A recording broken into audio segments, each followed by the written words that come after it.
Hello everybody. Today I'm going to show you how to record in Cohler Classical. There's two basic ways. The first way is to use one of our templates. The second is to create your own track structure. Either way, it's very simple and virtually one click.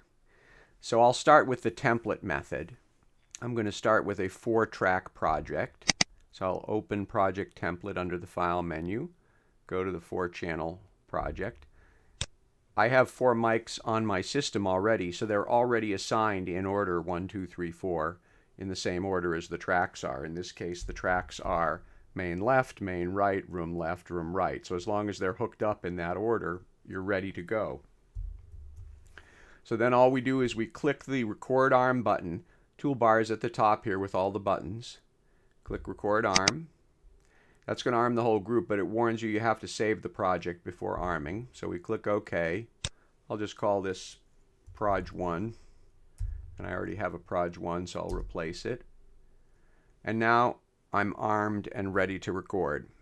You can see the meters moving. If I open up the tracks, you can see it's moving on all 5 tracks. I actually have 4 tracks and a live mix set to record here. Then all I do to record a take is I hit the record button and I'm off to the races recording. Now I can stop that by hitting the space bar. I can hit the stop button. I can hit Command R. All of those things will work. And I'm going to turn on a little key caster here so that you can see my keystrokes. So let's now do another take. So let's say I had just recorded from letter A to letter B and I want to do that again in my piece of music. I might want to put it in the same vertical location. So I click on another source group. That automatically disarms the destination where I was and arms source 2. I now hit Command R and I'm recording take 2. Hit the stop button. In this case I use the space bar. Take 2 is done. If I want to do take 3, I can come down here, start to record, hit the stop button, and that stops the record. So it's that simple to record, and there are several protections that the software gives you. If you accidentally have your cursor on top of another item when you hit record, watch what happens. I hit record, it jumps over to the end of that item and puts it afterwards. That way you don't over-record the items that you already have. Furthermore, if you accidentally start recording before the item, it'll automatically stop before it runs over the item.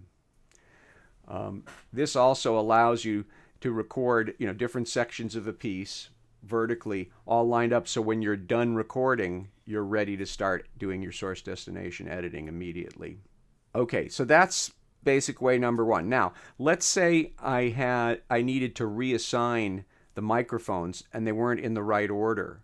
First I'll disarm. Then I use this command under play record. I go to set inputs. In this case I've got 4 channels.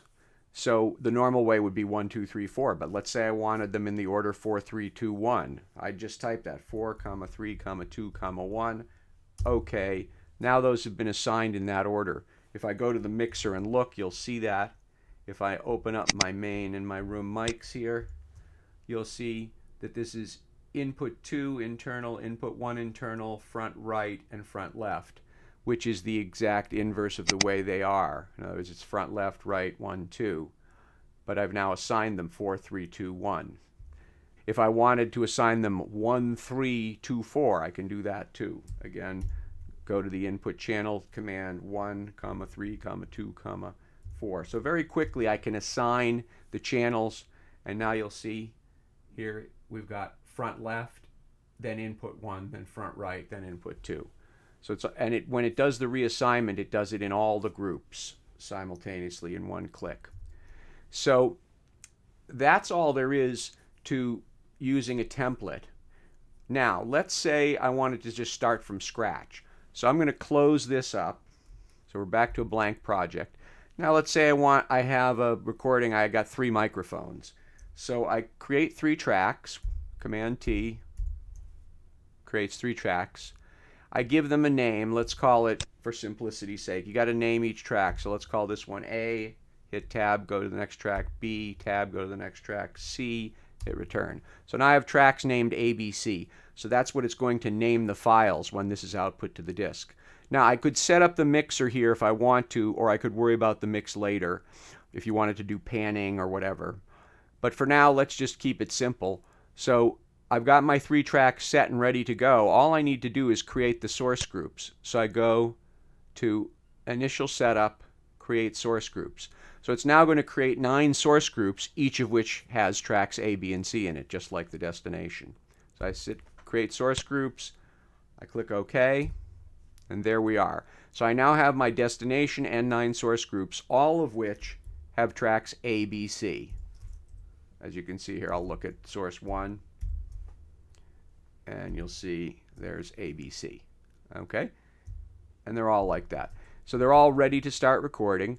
I now just need to make sure my mics are assigned. Let's assign, in this case, 1, 2, 3. I can also type 1-3, and that'll assign them 1, 2, 3. I've got 3 tracks, assign 3 mics, click OK. They're now assigned in all the groups. I can now arm for record. Need to save the project. Let's call this one Project 2. Okay. And now it's telling me that the currently selected recording folder has some audio files in it that don't match the names of these tracks. So what I need to do is either delete that folder or create a different new one. So I'll click OK here. It now is giving me a chance to choose a different recording folder. So let's just create a new folder for recording, and I'll call it, ABC Files.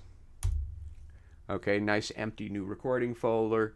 Hit open, and now I'm armed and ready to record. And I hit record, and I'm recording. So it's literally that easy. And I'm recording again on 3 tracks with 3 microphones. Go to another source group, hit record, stop. That's it. Basically, all you ever have to remember is you never touch the individual arming things over here. You just arm the group. And you only have to arm it once. And then as you click between groups, it automatically transfers the arming over. So when you're done recording, you're just going to disarm and you're done. You can start editing. Now there's one other kind of neat feature that is useful if you want to keep rolling. There's actually 2 features I'll show you. For rolling continuous recording but marking new takes. One is called New Take While Rolling.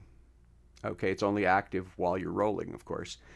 What that will do is it will create a new take, keep the playhead rolling, but it'll close out the take. So there will be a small gap between takes. This is useful if you need time code running consistently. So let me show you that. I'm going to start recording, and then I'm going to do New Take while recording, Control R. So you see it started a new take. I'll start another new take, start another new take, and then hit stop. So now you see it just created takes 3, 4, 5, and 6. And there's slight gaps between them, but the position that these are on the timeline was constantly rolling. So if you were recording along with a video, that would match the video in timecode exactly. Of course, you wouldn't want to leave a space in the middle of some critical audio, but if that was in the middle of applause that you didn't need, or between scenes of a play that you didn't need, and they were still running the video cameras, you can do that. So that's a very useful function. Another one you could use is you can set markers while you're recording, or while you're playing for that matter. So let me come down here, start recording, and then I'm going to do a command marker, set marker, track group, cursor, and edit name. So I do that command, it pops up a name. So let's say that's letter A of the piece. So I type A there. So now it named that marker S2A, right? Let me do that command again. Now let's say I'm at letter B. Okay, that's S2B. Now let's say I'm at letter C. S2C. Okay, and now stop the recording, let's say. Okay, so now those markers are all there, and they have names A, B, and C, so I can go directly to them. First of all, I can go to them by their numbers. Those turned out to be markers 1, 2, and 3 in that group. So if I type 1, brings you to the first, 2 to the second, 3 to the third. You can also go to them by their names that you typed. If you don't remember the numbers, or the numbers are greater than 10, you can only use those number go-tos, 1 to 10. But I can do the letter go-to using navigation, marker, cursor to marker, group N. So that's a command equals. It then lets you type either a number or a name. So if I type B here, goes to letter B. So that provides another quick way of marking up where you are in a given recording. So that's all there is to recording in Cohler Classical.